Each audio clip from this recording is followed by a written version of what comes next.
I'm a Jerry.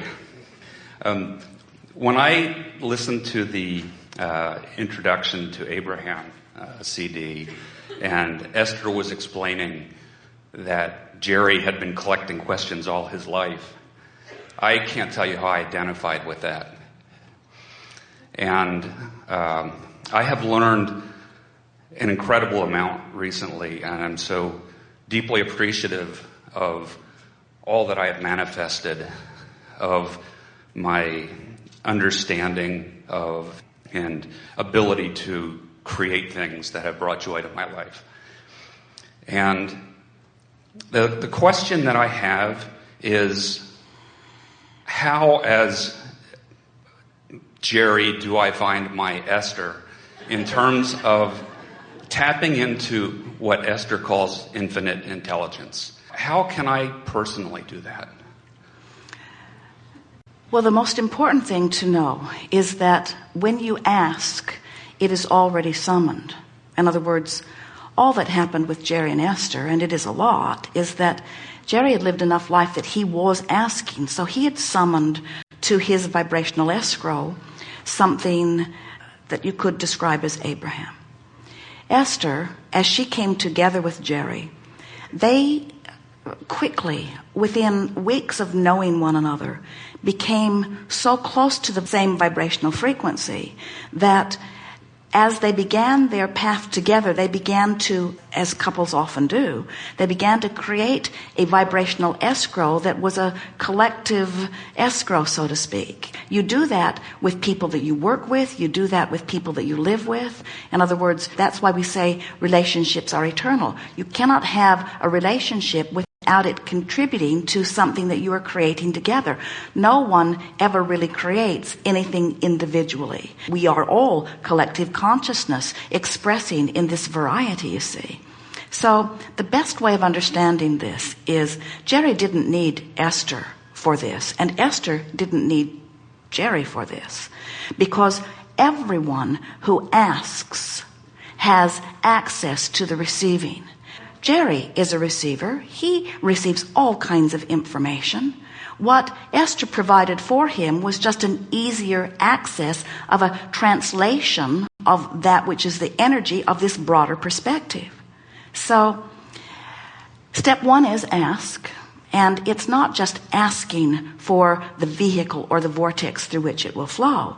It's that as life helps you cue up the questions themselves are doing the asking. And do you know, it is not possible for any of you to ask any question without the answer amassing in your vibrational escrow.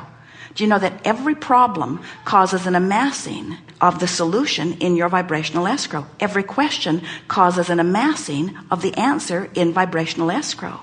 So what you really want to ask, rather than is how do I find someone to facilitate my receiving, is how can I become a vibrational match to what's over there in my vibrational escrow? And you do that just by reaching for increasingly better feeling thoughts. One of the most important things that we are wanting to explain as a result of this process of Esther translating for Abraham is that everyone is an extension of source energy, and everyone has the ability to translate their vibrational escrow.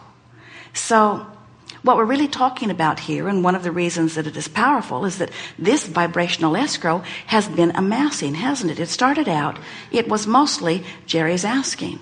And Esther, she was just bipping along, living happily ever after. She really wasn't asking deep questions about anything. She gave everyone the benefit of the doubt. She never challenged anyone about anything. She saw the best always in everyone. She just wanted to live her life. She had tenets of wanting to be fair about things. She would never do to anyone anything that she wouldn't want done to herself. In other words, she had all kinds of things that she wanted to be true to, but mostly she was just living happily ever after and not pushing against anything, which made her very easy to access the energy that is us. On her first sitting and quieting her mind, she released the little bit of resistance that she had and came right into alignment with that which we are. Now, it's an interesting thing, because then, as Jerry began asking questions, he asked questions for a long time before anyone else was even brought into the circle of friends that began asking. But then one here and one there, and now Jerry and Esther are fascinated by what's going on, and now they're talking about it all day, every day. They never stopped talking about it. It became the only thing that was really interesting to them. Everything that they saw in life, they could hardly wait till they could get home and have a chat with us about it. They wanted to know why that one was belligerent in traffic, and why that one was unkind about that, and how could that politician possibly think that, and what's going on with this. They were talking about things that were personal to them and things that were of the world, and they managed, through the life experience that they were living, to create an incredible vibrational escrow or vortex, that with every question that they asked, whether they were ready to hear the answer for it or not, they began amassing this vortex. And then, over a period of a few months, Jerry sat with all of his questions sort of concentrated within him and began plying us with those questions. And now, because of the time that had passed and Esther's tuning herself to that which we are, Esther began the steady translation of the answers that their life had framed up. Well, now, fast forward over 20 years and realize that then in the meantime, all of the audiences like this, like you, come forth, and now you bring forth your question, taking it a little further. Jerry and Esther say it feels to them that the people who are on the weekly tape program or the monthly tape program, the subscription programs, it feels like the same group of people travel from city to city to city to city, because the message just keeps expanding. It keeps taking off right from where it is and bouncing off to what is new. And that is the thing that is so exhilarating for Jerry and Esther, and it is the thing that we wish for all of you.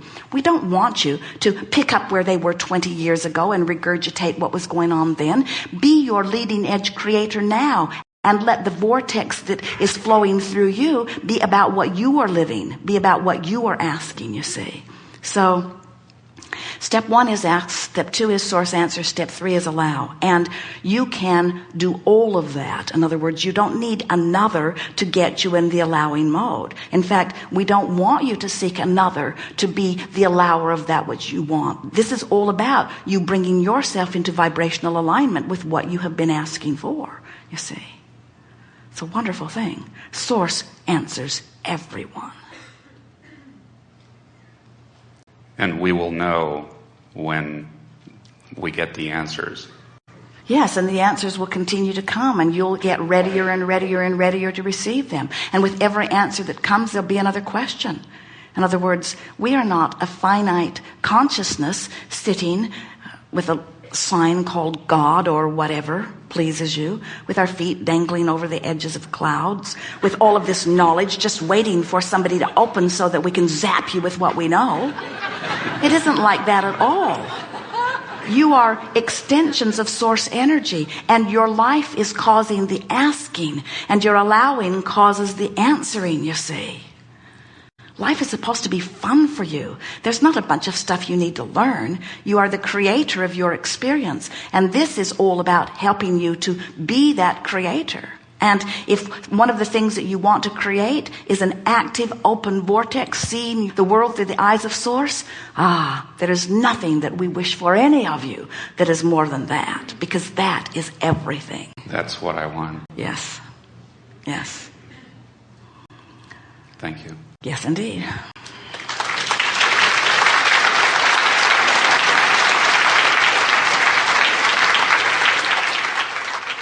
So the question that this workshop wants to ask and answer is, what are you doing about that? How are you doing in keeping up with who you have become? And we want to say to you, you can't not keep up. When you croak, you'll keep up. In other words, in any moment that you stop resisting by beating the drum of what's wrong, or beating the drum of what you don't want, or beating the drum of who's doing what to who, in the moment that you stop pushing against unwanted things, your vibration moves in the direction of the things that you want every single time. You are literally like a cork bobbing on this sea of well-being. In your physical expression, you can hold the cork under the water. You can try to drown the little bugger. But when, in the moment that you distract yourself from it and let go of it, it will bob right back back up to the surface, right back where you belong, right back in vibrational alignment with who you are. You cannot cease to be the expanded version of you. But in your physical form, you can pinch yourself off pretty good from the expanded version of you, can't you? You can continue to beat the drum of why I need the money. I need this money. It's not fair that I don't have this money. I really, really need this money. I've wanted this money for as long as I can remember. Where is my money? Where is my money? Where is my money? Where is my money? And when you fixate on what is, you hold yourself in vibrational alignment with what is, and you don't allow yourself to go easily toward the expanded version that life caused you to ask for. It's supposed to go well for you, and it does and will. Look around you. Look at all the negative stuff that is force-fed to you through your television, and look how really well you are doing. If they were giving you an accurate rendition of the negative news of the world, you would turn on your television one day, you would be listening to beautiful music and watching beautiful things, and occasionally you will hear zip, and you'd say, "What's that?" And some wise one would tell you, "Oh, that was all of the negative things that happened all over the world today."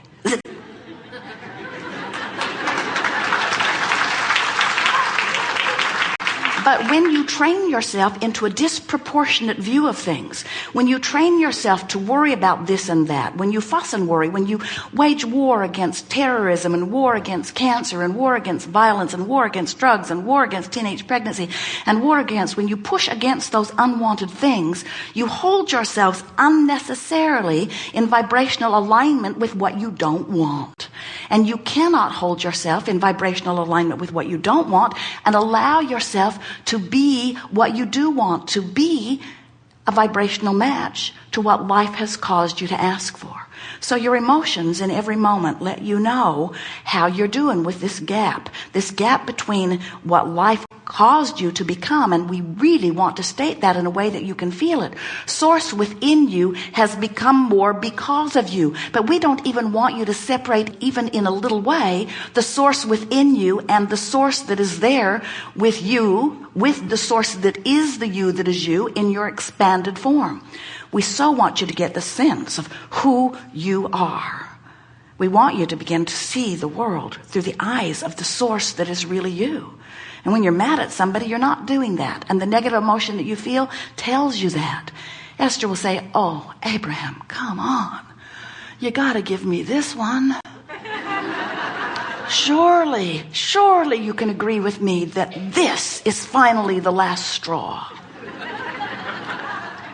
And what Esther discovers again and again is we cannot go there with her to her negative understanding. We have become more as a result of what she has lived. And if she is to feel good, she has to stay up to speed with that which we are, you see. So when you beat the drum of "I don't have enough money," even though through your life you have put so much vibrational money into your vibrational escrow, and the universe at large with law of attraction has lined up circumstances and events to reveal to you and yield to you a steady stream of abundance. But if you've practiced "I don't have enough" until that's more dominant than your expectation of things going well, then no matter how much the struggle of your life causes more to go into your vibrational escrow, you hold yourself apart from it. You, no one else. And since you wouldn't do it to you on purpose, most of you assume there must be outside forces. I must not be worthy, you say. I must not be good enough. I must not have been born under the right star. I must not have been born to the right parents who had an inheritance to give to me. It must be karmic. I must have been very greedy in a past life.